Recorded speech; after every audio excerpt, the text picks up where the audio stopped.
सत श्री अकाल। तुसीं वेख रहे हो पंजाब मेल USA TV। मैं हाँ संजीव यश खन्ना। पंजाब चर्चा दे विच स्वागत। सब तो पहला गल अमरीका दी। 20 साल पहला जॉर्ज बुश जो अमेरिका दे प्रेजिडेंट सी उस वेले उन्होंने भारत और अमरीका के संबंधों नूं होर नेड़े लियाउणा शुरू किया। हर फील्ड दे विच, हर खेतर दे विच, चाहे वो जियो पॉलिटिक्स होवे, जियो इकनॉमिक्स होवे, साइबर सिक्योरिटी होवे, आर्टिफिशियल इंटैलीजेंस होवे, हर थां दे उत्ते असीं इकट्ठे आने शुरू किए हैं। और इस वक्त 191 अरब डॉलर का ट्रेड भारत ते अमरीका दे विच हुंदा है। स्पेस साइंस दे विच भी असीं इकट्ठे होण जा रहे हैं। सो ये क्वाड दे देश जदों इकट्ठे आउंदे ने, जिहदे विच भारत है, यूनाइटेड स्टेट्स है, जापान है, आस्ट्रेलिया है, मिल के काम करन दी गल इहदे विच आउंदी है। ते भारत तां हुण नाटो दे नाल भी अपना संवाद संपर्क बनाउण जा रहा है। 2019 तो बाद ये डेवलपमेंट्स शुरू हो गई सी। नाल Bharat, Israel, United States and UAE United Arab Emirates ये भी मिल के काम करन दी सोचते हैं। खास करके इन्हां दा टारगेट है इंडो पैसिफिक ओशियन ते नाल खाड़ी देश, ताकि इन्हां दा संपर्क वधाया जाए ते आपस दे विच ट्रेड किया जाए। सो एक विजिट जो होण जा रही है अमेरिका दे विच भारत के प्रधानमंत्री की, उहदे उत्ते सारी दुनिया की नज़र है, भारत की नज़र है, अमेरिका की नज़र है, खास करके चीन की नज़र है। क्योंकि चीन के संबंध अमेरिका के नाल किद्दां दे ने, चीन के संबंध रशिया के नाल किद्दां दे ने, चीन के संबंध पूरी दुनिया के नाल किद्दां दे ने, ये एक डिस्कशन का विषय जरूर रहेगा। सो भारत और चीन इन्हां दी आपस की जो आपस दे विच नहीं बनती, असीं यही कहांगे। दुश्मनी तो असीं शब्द इस्तेमाल करना वाजिब नहीं समझते, क्योंकि दुश्मन तो असीं किसी दे भी नहीं हैगे। हाँ, कोई साडे नाल दुश्मनी कमावे तो वो उहदी मर्जी। भारत कदी किसी नाल दुश्मनी नहीं करता। हाँ, अपनी सैल्फ डिफेंस वास्ते जरूर खड़ा हुंदा जदों इहदे उत्ते अटैक हुंदा है। सो अरुणाचल प्रदेश नूं लैके जो चीन दा ते भारत दा हमेशा आपस दे विच एक बहस का मुद्दा बनिया रहिंदा है, उस दे उत्ते अमेरिका वल्लों एक मोहर चाहिए है इंडिया नूं कि अमेरिका मान्यता दवे अरुणाचल प्रदेश नूं भारत के हिस्से वजों, और भारत की आर्मी नूं होर स्ट्रोंग करने दे विच मदद करे। सो ये मुद्दा रहेगा जदों हुण एक ज्वाइंट सैशन जो अमेरिकी कांग्रेस का है उसनूं संबोधित करनगे प्रधानमंत्री नरेंद्र मोदी। उहदे विच कि अमेरिका एंड इंडिया मिल के ज्वाइंटली प्रोडक्शन करन हथियारां दी, इसका एक मुद्दा रहेगा। और नाल भारत की मदद करे अमेरिका उसकी आर्मी नूं स्ट्रोंग बनाउण दे विच, टैक्नोलॉजी भी अपनी दवे, अपना टैलेंट भी दवे, जिस नाल भारत स्ट्रोंग होवे ताकि चीन नूं एक जवाब दिता जा सके। और अमेरिका नूं ये चाहिए है कि भारत ताइवान के मुद्दे के उत्ते चीन नूं जवाब दवे और अमेरिका का पक्ष पूरे। उस नाल ताइवान के अंदर भी एक कॉन्फिडेंस जागेगा कि भारत भी एक जो उभरती हुई पावर है वो साथ दे रहा है ताइवान का, क्योंकि चीन ताइवान नूं अपने अंडर लैके जाना चाहता है। शी जिनपिंग इस पॉलिसी के उत्ते चल रहे हैं कि वो एक इतिहासिक कदम लैन और ताइवान नूं चीन का हिस्सा बना लैन, इधरों अरुणाचल प्रदेश नूं चीन का हिस्सा बना लैन। सो दोवें पासे एक टसल चलती पई है। इस करके अमेरिका नूं इस चीज़ के उत्ते ध्यान देना पएगा कि क्यों की चाहता है भारत अमेरिका कोलों इस विषय के उत्ते, कोई क्यों इस गल के उत्ते जोर देना चाहेगा कि चीन और रशिया मिल के जो आपस दे विच दोस्ती करते हैं, उस दोस्ती का प्रभाव इंडिया के उत्ते की पैंदा है। क्योंकि इंडिया हमेशा रशिया का दोस्त रहा है और अमेरिका नूं ये गल पता है। अमेरिका की कोशिश ये भी रहेगी कि ज़रूरी तौर पर भारत रशिया तो थोड़ा हट के, थोड़ा पासे होके अमेरिका वाल आवे। ते नाल ही ये भी मुद्दा रहेगा कि वीज़ा संबंधी जिहड़े नियम ने वो भारत और अमेरिका के किस तरह उन्हां दे विच होर रिलैक्सेशन दी जा सके, ताकि टाइम घट लगे। जो विजिट करना चाहते हैं अमेरिका भारतीय लोग, उन्होंने वीज़ा की उड़ीक वास्ते घट टाइम लगे। नाल व्यापार किद्दां वधाउणा है इस दे उत्ते ते खास गल होएगी। सप्लाई चेन नूं किद्दां वधाउणा है इहदे उत्ते भी खास गल होएगी। दूजियां कंपनियां भारत दे विच किद्दां बिजनेस करन जो अमेरिका नूं बिलोंग करदियां ने, लॉ दे विच की रिलैक्सेशन दित्ती जाए। सो आधुनिक युग दे विच एक आधुनिक सिस्टम किद्दां बनाया जाए ताकि पूरी वर्ल्ड की अर्थव्यवस्था नूं एक किया जा सके, डिजिटल इकोनॉमी बनाई जा सके पूरी दुनिया दे विच। क्योंकि भारत ने $5 ट्रिलियन की इकोनॉमी का सुपना देखिया। सो अमेरिका का पूरा सहयोग चाहिए है इंडिया नूं इन्हां सारे मुद्दों के उत्ते। ते हुण आपां वधदे हां अपने भारत के मुद्दे उत्ते, पंजाब के मुद्दे उत्ते। मेरे नाल स्टूडियोज़ दे विच मौजूद ने political analyst Jagroop Singh Sekhon. Welcome to Punjab ਚਰਚਾ Sekhon sahib. Thank you ji, thank you very much. Sekhon sahib, ਇੱਥੇ ਇੱਕ ਚਰਚਾ ਬੜੀ ਆਮ ਹੈ ਖਾਸ ਕਰਕੇ ਸੋਸ਼ਲ ਮੀਡੀਆ ਦੇ ਉੱਤੇ ਕਿ ਜੋ ਪੋਲੀਟੀਕਲ ਪਾਰਟੀਆਂ ਨੇ ਭਾਰਤ ਦੀਆਂ, ਉਹਨਾਂ ਨੂੰ ਇੱਕ ਕਲਾ ਬਹੁਤ ਵਧੀਆ ਆਉਂਦੀ ਹੈ ਕਿ ਕਿੱਦਾਂ ਇਲੈਕਸ਼ਨਸ ਜਿੱਤਣੀਆਂ ਨੇ। ਸੋ ਇਲੈਕਸ਼ਨਸ ਜਿੱਤਣ ਦੀ ਜਿਹੜੀ ਕਲਾ ਹੈ ਉਹਦੇ ਵਿੱਚ ਪੂਰੀ ਤਰ੍ਹਾਂ ਸਕਿੱਲਫੁਲ ਨੇ, ਪੂਰੀ ਤਰ੍ਹਾਂ ਨਾਲ ਐਕਸਪਰਟ ਨੇ, ਹਰ ਤਰ੍ਹਾਂ ਦਾ ਹੀਲਾ ਵਰਤ ਕੇ ਇਲੈਕਸ਼ਨਸ ਜਿੱਤ ਲੈਂਦੇ ਨੇ। ਪਬਲਿਕ ਦਾ ਕੀ ਬਣਦਾ ਹੈ ਜਾਂ ਫਿਰ ਸੂਬੇ ਦਾ ਕੀ ਬਣਦਾ ਹੈ ਜਾਂ ਫਿਰ ਦੇਸ਼ ਦਾ ਕੀ ਬਣਦਾ ਹੈ, ਇਹ ਸੈਕੰਡਰੀ ਹੈ। ਪ੍ਰਾਇਮਰੀ ਇਲੈਕਸ਼ਨ ਜਿੱਤਣਾ ਹੈ, ਔਰ ਬਾਕੀ ਠੀਕ ਵੀ ਹੈ, ਜੇ ਸੱਤਾ 'ਚ ਹੋਣਗੇ ਤਾਂ ਹੀ ਦੇਸ਼ ਵਾਸਤੇ, ਸੂਬੇ ਵਾਸਤੇ, ਲੋਕਾਂ ਵਾਸਤੇ ਕੰਮ ਕਰ ਸਕਣਗੇ। ਪਰ ਪਬਲਿਕ ਦੇ ਵਿੱਚ ਇਹ ਚਰਚਾ ਆਮ ਹੈ ਖਾਸ ਕਰਕੇ ਸੋਸ਼ਲ ਮੀਡੀਆ ਦੇ ਉੱਤੇ ਕਿ ਕਈ ਵਾਰ ਅਜਿਹੇ ਸਾਧਨ ਵਰਤਦੀਆਂ ਨੇ ਇਹ ਪੋਲੀਟੀਕਲ ਪਾਰਟੀਆਂ ਜੋ ਲੱਗਦਾ ਕਿ ਮਿਆਰ ਤੋਂ ਥੱਲੇ ਚਲੀ ਗਈ ਗੱਲ। ਸੋ ਫੋਰ ਐਗਜ਼ਾਮਪਲ ਕਿ ਕਿਹਾ ਜਾਂਦਾ ਹੈ ਕਿ ਜੋ ਬੈਂਕਾਂ ਦੇ ਵਿੱਚ ਪੈਸਾ ਪਿਆ ਪਬਲਿਕ ਦਾ, ਉਹ ਕਾਰਪੋਰੇਟਸ ਵਾਲੇ ਲੈਂਦੇ ਨੇ ਬਿਜ਼ਨਸ ਚਲਾਉਣ ਵਾਸਤੇ ਲੋਨ, ਫਿਰ ਉਸ ਤੋਂ ਬਾਅਦ ਉਹ ਮੁੱਕਰ ਜਾਂਦੇ ਨੇ, ਫਿਰ ਉਹਨਾਂ ਦੇ ਕਰਜ਼ੇ ਰਾਈਟ ਆਫ ਕਰ ਦਿੱਤੇ ਜਾਂਦੇ ਨੇ, ਫਿਰ ਉਹ ਪੈਸਾ ਪੋਲੀਟੀਕਲ ਪਾਰਟੀਆਂ ਨੂੰ ਦੇ ਦਿੱਤਾ ਜਾਂਦਾ ਹੈ ਉਹਨਾਂ ਬਿਜ਼ਨਸਮੈਨ ਕਾਰਪੋਰੇਟਸ ਵੱਲੋਂ ਤਾਂ ਕਿ ਇਲੈਕਸ਼ਨ ਫੰਡ। ਇਹ ਇੱਦਾਂ ਮਿਲੀ ਭੁਗਤ ਚੱਲਦੀ ਹੈ ਅਤੇ ਜਨਤਾ ਦਾ ਪੈਸਾ ਹੀ ਇਹ ਪੋਲੀਟੀਕਲ ਪਾਰਟੀਆਂ ਇਸ ਰਸਤੇ ਦੇ ਜ਼ਰੀਏ ਆਪਣੇ ਕੋਲ ਹਥਿਆ ਲੈਂਦੀਆਂ ਨੇ ਅਤੇ ਇਲੈਕਸ਼ਨਸ ਦੇ ਉੱਤੇ ਖਰਚ ਕਰਦੀਆਂ ਨੇ। ਇਹ ਇੱਦਾਂ ਦੀ ਚਰਚਾ, ਪਤਾ ਨਹੀਂ ਇਹਦੇ 'ਚ ਸੱਚਾਈ ਹੈ ਕਿ ਇਹ ਸਾਰਾ ਝੂਠ ਹੈ, ਸਫੇਦ ਝੂਠ ਹੈ। ਇਹਦੇ ਬਾਰੇ ਜ਼ਰਾ ਸਾਨੂੰ ਸਮਝਾਓ ਤਾਂ ਕਿ ਪਬਲਿਕ ਦੇ ਵਿੱਚ ਸਹੀ ਜਾਣਕਾਰੀ ਜਾ ਸਕੇ। ਜੀ ਸੇਖੋਂ ਸਾਹਿਬ। ਨਹੀਂ, ਪਹਿਲੀ ਗੱਲ ਤਾਂ ਇਹ ਜੀ, ਇਲੈਕਸ਼ਨ ਤੋਂ ਤੁਸੀਂ ਗੱਲ ਸ਼ੁਰੂ ਕੀਤੀ ਸੀ। ਇਲੈਕਸ਼ਨਸ ਬਹੁਤ ਹੀ ਐਕਸਪੈਂਸਿਵ ਹੋ ਗਈਆਂ ਔਰ ਇਹ ਇਲੈਕਸ਼ਨ ਹਲਡੀਆਂ ਜਿਹੜੀਆਂ ਹੈਗੀਆਂ ਵਾ ਉਹ ਆਮ ਬੰਦੇ ਦੇ ਵੱਸ ਤੋਂ ਬਾਹਰ ਨਿਕਲ ਗਈਆਂ। ਸੋ ਇਸ ਪ੍ਰੋਸੈਸ ਦੀ ਵਜ੍ਹਾ ਕਰਕੇ ਇੱਕ ਲਾਰਜ ਮਾਸ ਜਿਹੜਾ ਹੈਗਾ ਲੋਕਾਂ ਦਾ, ਜਿਹੜੇ ਸਾਰੀਆਂ ਆਪਣੀਆਂ ਯੋਗਤਾਵਾਂ ਪੂਰੀਆਂ ਕਰਦੇ ਆ, ਪਰ ਇਹ ਇਲੈਕਟਰਲ ਸਿਸਟਮ ਦੇ ਵਿੱਚ, ਇਲੈਕਟਰਲ ਪ੍ਰੋਸੈਸ ਨਹੀਂ ਆ ਸਕਦੇ ਕਿਉਂਕਿ ਇਹਦੇ ਵਿੱਚ ਪੈਸਾ ਬਹੁਤ ਜ਼ਿਆਦਾ ਚਾਹੀਦਾ ਹੈ। ਦੂਸਰੀ ਗੱਲ ਹੈ ਕਿ ਜਦੋਂ ਰਾਜਨੀਤੀ ਧੰਦਾ ਬਣ ਜਾਂਦੀ ਆ, ਪੇਸ਼ਾਵਰ ਹੋ ਜਾਂਦੀ ਆ ਔਰ ਇੱਕ ਬਿਜ਼ਨਸ ਬਣ ਜਾਂਦੀ ਆ ਦੇਸ਼ ਦੇ ਵਿੱਚ ਜਾਂ ਪੰਜਾਬ ਦੇ ਵਿੱਚ, ਜਾਂ ਆਪਾਂ ਥੱਲੇ ਪਾਸੇ ਸ਼ੁਰੂ ਕਰ ਲਈਏ ਪਿੰਡਾਂ ਦੇ, ਅਸੀਂ ਤਾਂ ਪਿੰਡਾਂ ਦੇ ਰਹਿਣ ਵਾਲੇ ਲੋਕ ਹੈਗੇ ਆ। ਤੁਸੀਂ ਦੇਖੋਗੇ ਸਰਪੰਚ ਦੀ ਇਲੈਕਸ਼ਨ ਦੇ ਉੱਤੇ ਵੀ ਕਈਆਂ ਪਿੰਡਾਂ ਦੇ ਵਿੱਚ 10-10, 15-15, 20-20 ਲੱਖ ਰੁਪਈਆ ਖਰਚਣਾ ਜਿਹੜਾ ਆਮ ਹੋ ਜਾਂਦਾ ਜੀ। ਉਦੋਂ 4-4, 5-5 ਲੱਖ ਰੁਪਈਆ ਖਰਚ ਦਿੰਦੇ ਆ। ਉਹ ਕਾਹਦੇ ਲਈ ਪੈਸੇ ਖਰਚਦੇ ਆ? ਇਹਦਾ ਮਤਲਬ ਲੱਗਦਾ ਹੈ ਕਿ ਕਿਤੇ ਨਾ ਕਿਤੇ ਕੋਈ ਨਾ ਕੋਈ ਸਾਨੂੰ ਇੱਦਾਂ ਦੇ ਸੋਰਸਿਸ ਮਿਲਣਗੇ ਜਾਂ ਉੱਦਾਂ ਦਾ ਵੈਲਿਊਜ਼ ਹੈਗੀਆਂ, ਜਿਹੜੀਆਂ ਇਕਨੋਮਿਕ ਵੈਲਿਊਜ਼ ਹੈਗੀਆਂ ਵਾ, ਜਿਨ੍ਹਾਂ ਦੇ ਵਿੱਚੋਂ ਸਾਡਾ ਕੋਈ ਸ਼ੇਅਰ ਬਣੂਗਾ ਜਾਂ ਜਿਹਦੇ ਵਿੱਚੋਂ ਅਸੀਂ ਕੋਈ ਨਾ ਕੋਈ ਹੋਰ ਕਮਾਈ ਕਰਾਂਗੇ। ਹਾਂਜੀ, ਪਿਛਲੇ ਖਾਸ ਕਰਕੇ ਜਦੋਂ ਪੋਸਟ ਨਹਿਰੂ ਜਿਹੜਾ ਇਰਾ ਹੈਗਾ ਵਾ, ਉਹਦੇ ਵਿੱਚੋਂ ਇਹ ਜਿਹੜੀ ਹੈਗੀ ਸੀ ਇਹ ਸਮੱਸਿਆ ਸ਼ੁਰੂ ਹੋਈ ਸੀਗੀ ਔਰ ਉਹਦੇ ਵਿੱਚੋਂ ਪੈਸੇ ਦੇ ਨਾਲ ਨਾਲ ਇੱਕ ਹੋਰ ਜਿਹੜੀ ਹੈਗੀ ਆ, ਜਿਹੜੀ ਆਪਾਂ ਗੱਲ ਐਡ ਕਰੀ, ਜਿਹੜੀ ਮਸਲ ਪਾਵਰ ਹੁੰਦੀ ਸੀਗੀ, ਜਿਹਨੂੰ ਕਹਿੰਦੇ ਆ ਕਿ ਬਾਹੂਬਲੀ ਪੁਣਾ ਜਿਹੜਾ ਹੈਗਾ ਵਾ, ਉਹ ਵੀ ਇੱਕ ਇਹਦੇ ਨਾਲ ਹੀ ਇੱਕ ਐਡਡ ਫੈਕਟਰ ਹੈਗਾ। ਸੋ ਪੈਸੇ ਤੇ ਬਾਹੂਬਲੀ ਦਾ ਜਿਹੜਾ ਹੈਗਾ ਵਾ, ਜਿਹੜਾ ਖਾਸ ਕਰਕੇ ਕੰਬੀਨੇਸ਼ਨ ਹੈ, ਡੈਡਲੀ ਕੰਬੀਨੇਸ਼ਨ ਆ, ਇਹਨੇ ਬਹੁਤ ਹੱਦ ਤੱਕ ਜਿਹੜੀਆਂ ਸਾਡੇ ਡੈਮੋਕ੍ਰੈਟਿਕ ਸਿਸਟਮ ਸੀਗਾ, ਡੈਮੋਕ੍ਰੈਟਿਕ ਇੰਸਟੀਟਿਊਸ਼ਨ ਸੀਗੀਆਂ ਜਾਂ ਡੈਮੋਕ੍ਰੈਟਿਕ ਪ੍ਰੋਸੈਸ ਸੀਗਾ, ਜਾਂ ਤੁਸੀਂ ਲੋਕਾਂ ਦੀ ਗੱਲ ਕਰਦੇ ਹੋ ਕਿ ਜਿੱਥੇ ਲੋਕਾਂ ਨੂੰ ਇਨਸਾਫ ਮਿਲਣ ਵਾਲੀ ਗੱਲ ਹੁੰਦੀ ਹੈ ਜਾਂ ਲੋਕਾਂ ਨੂੰ ਜਿਹੜਾ ਪੋਲੀਟੀਕਲ ਪ੍ਰੋਸੈਸ ਦੇ ਵਿੱਚ ਉਹਨਾਂ ਦੀ ਪਾਰਟਿਸਿਪੇਸ਼ਨ ਹੋਣੀ, ਉਹਦੇ ਰਸਤੇ ਦੇ ਵਿੱਚ ਬਹੁਤ ਵੱਡੀਆਂ ਅੜਚਣਾਂ ਇਹ ਬਣਦੀਆਂ ਹੈਗੀਆਂ ਜੀ। ਔਰ ਇਹਨੂੰ ਸਾਰੇ ਨੂੰ ਲੈਜੀਟੀਮਾਈਜ਼ ਵੀ ਕੀਤਾ ਜਾਂਦਾ। ਤੁਸੀਂ ਦੇਖਿਆ ਹੋਣਾ ਕਿ ਪਹਿਲੇ ਸਮੇਂ ਦੇ ਵਿੱਚ ਇਲੈਕਸ਼ਨ ਬੌਂਡਸ ਜਿਹੜੇ ਹੈਗੇ ਆ ਉਹ ਆਉਣੇ ਸ਼ੁਰੂ ਹੋ ਜਾਂਦੇ ਆ। ਇਲੈਕਸ਼ਨ ਦੇ ਵਿੱਚ ਕਿਸ ਤਰੀਕੇ ਦੇ ਨਾਲ ਸਿੱਧੇ ਤੌਰ ਦੇ ਉੱਤੇ ਜਿਹੜੀਆਂ ਵੱਡੀਆਂ ਕੰਪਨੀਆਂ ਹੈਗੀਆਂ ਵਾ, ਕਾਰਪੋਰੇਸ਼ਨਸ ਹੈਗੀਆਂ, ਚਾਹੇ ਸਾਡੀਆਂ ਆਪਣੀਆਂ ਕਾਰਪੋਰੇਸ਼ਨਸ ਹੈਗੀਆਂ, ਜਿਵੇਂ ਮਲਟੀਨੈਸ਼ਨਲ ਬਾਹਰੋਂ ਕੰਮ ਕਰਦੀਆਂ, ਉਹ ਵੀ ਕੋਈ ਨਾ ਕੋਈ ਤਰੀਕਾ ਲੱਭ ਲੈਂਦੇ ਆ ਕਿ ਜਿਹਦੇ ਵਿੱਚ ਪਾਰਟੀਜ਼ ਨੂੰ ਬਹੁਤ ਵੱਡਾ ਜਿਹੜਾ ਫੰਡ ਦਿੱਤਾ ਜਾਂਦਾ ਵਾ ਔਰ ਇੱਕ ਲਿਮਟ ਤੋਂ ਉੱਤੇ ਜਿਹੜਾ ਫੰਡ ਹੈਗਾ ਵਾ ਉਹ ਤੁਸੀਂ ਦੇਖੋ ਕਿ ਉਹਦੀ ਉਹਨਾਂ ਕੋਈ ਹਿਸਾਬ ਕਿਤਾਬ ਰੱਖਦੇ ਆ, ਪਰ ਇੱਕ 20,000 ਤੋਂ ਘੱਟ ਮੇਰੇ ਖਿਆਲ ਪੈਸੇ ਹੈਗੇ, ਤੁਸੀਂ ਜਿੰਨੇ ਮਰਜ਼ੀ ਪੈਸੇ ਜਮ੍ਹਾਂ ਕਰਾ ਦਿਓ ਔਰ ਉਹਦੇ ਪੈਸਿਆਂ ਦਾ ਕੋਈ ਹਿਸਾਬ ਕਿਤਾਬ ਨਹੀਂ ਰੱਖਿਆ ਜਾਂਦਾ। ਇਹਦਾ ਇੱਕ ਸਭ ਤੋਂ ਵੱਡੀ ਐਗਜ਼ਾਮਪਲ ਉਦੋਂ ਆਈ ਸੀ ਜਦੋਂ ਇੱਕ ਰੀਜਨਲ ਪਾਰਟੀ, ਜਿਹੜੀ ਪਹਿਲਾਂ ਨੈਸ਼ਨਲ ਪਾਰਟੀ ਸੀ, ਇੱਕ ਰੀਜਨਲ ਪਾਰਟੀ, ਜਦੋਂ ਨੋਟਬੰਦੀ ਹੋਈ ਸੀਗੀ ਤੇ ਉਹਦੇ ਬਾਰੇ ਇਹ ਅਫਵਾਹ ਸੀਗੀ ਜਾਂ ਅਸਲੀਅਤ ਸੀਗੀ ਕਿ ਉਹਦੇ ਖਜ਼ਾਨੇ ਦੇ ਵਿੱਚ ਸੈਂਕੜੇ ਕਰੋੜ ਰੁਪਈਆ ਜਿਹੜਾ ਉਹ ਪਿਆ ਸੀਗਾ, ਕਿਉਂਕਿ ਨੋਟਬੰਦੀ ਹੋ ਗਈ ਸੀ। ਨੋਟਬੰਦੀ ਤੋਂ ਬਾਅਦ ਉਹਨਾਂ ਨੋਟਾਂ ਦੀ ਵੈਲਿਊ ਖਤਮ ਹੋ ਜਾਣੀ ਸੀਗੀ, ਪਰ ਉੱਥੇ ਵੀ ਐਗਜ਼ੈਂਪਸ਼ਨ ਰੱਖ ਲੈਂਦੇ ਆ ਕਿ ਪੋਲੀਟੀਕਲ ਪਾਰਟੀਆਂ ਨੂੰ ਇਹਨਾਂ ਸਾਰੇ ਵਰਤਾਰੇ ਤੋਂ, ਇਹ ਸਾਰੀ ਜਿਹੜਾ ਹੁੰਦੀ ਆ ਘਟਨਾ ਚੱਕਰ ਹੁੰਦਾ, ਉਹ ਤੋਂ ਬਾਅਦ ਰੱਖਿਆ ਜਾਂਦਾ ਹੈ। ਤਾਂ ਇਹ ਗੱਲ ਬਿਲਕੁਲ ਠੀਕ ਹੈ ਕਿ ਰਾਜਨੀਤੀ ਤੇ ਜਿਹੜਾ ਬਿਜ਼ਨਸ ਹੈਗਾ ਵਾ, ਪਹਿਲੋਂ ਇਹ ਵੱਖਰੇ ਡੋਮੇਨ 'ਚ ਹੁੰਦੇ ਸੀ, ਹੁਣ ਰਾਜਨੀਤੀ ਵਾਲੇ ਲੋਕ ਇਹ ਬਿਜ਼ਨਸਮੈਨ ਬਣ ਗਏ ਆ ਤੇ ਬਿਜ਼ਨਸਮੈਨ ਵਾਲੇ ਲੋਕ ਜਿਹੜੇ ਆ ਉਹ ਰਾਜਨੀਤੀ ਦੇ ਵਿੱਚ ਆ ਗਏ ਆ। ਤਾਂ ਇਹ ਦੇਸ਼ ਦੀ ਰਾਜਨੀਤੀ ਦੇ ਵਿੱਚ ਇੱਕੇ ਸਿੱਕੇ ਦੇ ਦੋ ਪਹਿਲੂ ਬਣ ਗਏ।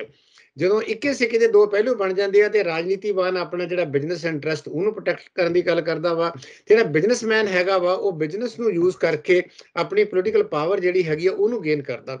ਔਰ ਉਸੇ ਪ੍ਰੋਸੈਸ ਦੇ ਵਿੱਚ ਜਿਹੜੀ ਤੁਸੀਂ ਗੱਲ ਕੀਤੀ ਆ ਕਿ ਜਿਹੜੇ ਲੋਕਾਂ ਦੇ ਰਿਸੋਰਸਸ ਹੈਗੇ ਆ ਬੈਂਕਾਂ ਦੇ ਵਿੱਚ ਪਏ ਆ, ਵੱਡੀਆਂ ਵੱਡੀਆਂ ਇਹ ਜਿਹੜੀਆਂ ਕੰਪਨੀਆਂ ਖੋਲਦੀ ਆ, ਚਾਹੇ ਫੈਕਟੀਸ਼ੀਅਸ ਕੰਪਨੀਆਂ ਹੈਗੀਆਂ ਚਾਹੇ ਰੀਅਲ ਕੰਪਨੀਆਂ ਹੈਗੀਆਂ ਵਾ, ਜਾਂ ਜਿੰਨੀਆਂ ਵੀ ਇਹਨਾਂ ਨੂੰ ਖਾਸ ਕਰਕੇ ਪ੍ਰੋਗਰਾਮ ਹੁੰਦੇ ਆ, ਜਾਂ ਜਿੰਨੇ ਵੀ ਇਹਨਾਂ ਨੂੰ ਪਤਾ ਹੁੰਦਾ ਵੀ ਕਿੱਥੇ ਕਿੱਥੇ ਡਿਵੈਲਪਮੈਂਟ ਹੋਣੀ ਆ, ਸੜਕਾਂ ਬਣਨੀਆਂ ਵਾ ਜਾਂ ਕੋਈ ਹੋਰ ਚੀਜ਼ ਬਣਨੀ ਆ, ਇੰਡਸਟਰੀਅਲ ਏਰੀਆ ਬਣਨਾ ਵਾ, ਜਾਂ ਵੱਡੀਆਂ ਵੱਡੀਆਂ ਕੰਪਨੀਆਂ ਖੋਲ ਕੇ ਸਰਕਾਰੀ ਬੈਂਕਾਂ ਤੋਂ ਜਾਂ ਲੋਕਾਂ ਦੇ ਜਮ੍ਹਾਂ ਹੋਏ ਬੈਂਕਾਂ ਦੇ ਵਿੱਚੋਂ ਆਪਣਾ ਅਸਰ ਰਸੂਖ ਵਰਤ ਕੇ ਉਹ ਪੈਸੇ ਲੈ ਲੈਂਦੇ ਆ। ਉਹ ਕਿੰਨੇ ਵਾਪਸ ਕਰਦੇ ਆ, ਕਈ ਨਹੀਂ ਵਾਪਸ ਕਰਦੇ, ਕਈ ਇੱਥੋਂ ਦੌੜਦੇ ਵੀ ਆ, ਕਈ ਇੱਥੇ ਵੀ ਰਹਿੰਦੇ ਆ। ਉਹ ਆਪਣੀ ਇਨਸੋਲਵੈਂਸੀ ਜਾਂ ਜਿਹੜੀ ਬੈਂਕਰਪਸੀ ਡਿਕਲੇਅਰ ਕਰ ਦਿੰਦੇ ਆ। ਬੈਂਕਰਪਸੀ ਜਿਹੜੀ ਡਿਕਲੇਅਰ ਹੁੰਦੀ ਆ ਉਹਦੇ ਵਿੱਚ ਅਲਟੀਮੇਟਲੀ ਜਿਹੜਾ ਪੈਸਾ ਹੁੰਦਾ ਇਹ ਸਾਰੇ ਪ੍ਰੋਸੈਸ ਦੇ ਵਿੱਚ ਉਹ ਸਧਾਰਨ ਲੋਕਾਂ ਦਾ ਹੁੰਦਾ, ਆਮ ਲੋਕਾਂ ਦਾ ਹੁੰਦਾ। ਤੇ ਅਲਟੀਮੇਟਲੀ ਉਹਦਾ ਹਾਲ ਇਹ ਨਿਕਲਦਾ ਕਿ ਜਦੋਂ ਵੱਟੇ ਖਾਤੇ ਪੈ ਜਾਂਦੇ ਆ ਤੇ ਉਹ ਪੈਸੇ ਜਾਂਦੇ ਕਿਹੜੇ ਪਾਸੇ ਅੱਲਾ, ਉਹਦੀ ਮਾਰ ਗਰੀਬ ਬੰਦੇ ਨੂੰ ਪੈਂਦੀ ਆ, ਗਰੀਬੀ ਉੱਥੇ ਦੀ ਉੱਥੇ ਰਹੀ ਜਾਂਦੀ ਆ, ਔਰ ਉਹਦੇ ਨਾਲ ਉਹਦੀ ਕੋਈ ਆਰਥਿਕ ਹਾਲਤ ਦੇ ਵਿੱਚ ਬਹੁਤਾ ਫਰਕ ਨਹੀਂ ਪੈਂਦਾ। ਇਹੀ ਕਾਰਨ ਹੈਗਾ ਕਿ ਪਿਛਲੇ ਲੰਮੇ ਸਮੇਂ ਤੋਂ ਰਾਜ ਕਰਦੀਆਂ ਜਿਹੜੀਆਂ ਧਿਰਾਂ ਹੈਗੀਆਂ ਉਹਨਾਂ ਨੇ ਲੋਕਾਂ ਨੂੰ ਅਨਪੜ੍ਹ ਰੱਖਣ ਦੇ ਵਿੱਚ ਬਹੁਤ ਵੱਡਾ ਰੋਲ ਪਲੇ ਕੀਤਾ ਵਾ। ਲੋਕਾਂ ਨੂੰ ਧਰਮ ਦੇ ਵਿੱਚ, ਜਾਤੀ ਦੇ ਵਿੱਚ, ਰੀਜਨਲਿਜ਼ਮ ਦੇ ਵਿੱਚ ਜਾਂ ਇਸ ਕਿਸਮ ਦੀਆਂ ਵੰਡੀਆਂ 'ਚ ਵੰਡ ਕੇ ਤਾਂ ਕਿ ਉਹ ਇਸ ਖੇਲ ਦੇ ਵਿੱਚੋਂ ਬਾਹਰ ਨਿਕਲ ਹੀ ਨਾ ਸਕਣ, ਕਿ ਜਿਹੜਾ ਖੇਲ ਉਹ ਖੇਲਦੇ ਆ ਨਾ ਤਾਂ ਉਹਨੂੰ ਸਮਝ ਸਕਣ ਤੇ ਨਾ ਹੀ ਉਹਦੀ ਤਬਦੀਲੀ ਬਾਰੇ ਕੋਈ ਨਾ ਕੋਈ ਯਤਨ ਕਰ ਸਕਣ ਜਾਂ ਉਹ ਤਬਦੀਲੀ ਕਰਨ ਵਾਸਤੇ ਕੋਈ ਆਵਾਜ਼ ਉਠਾ ਸਕਣ।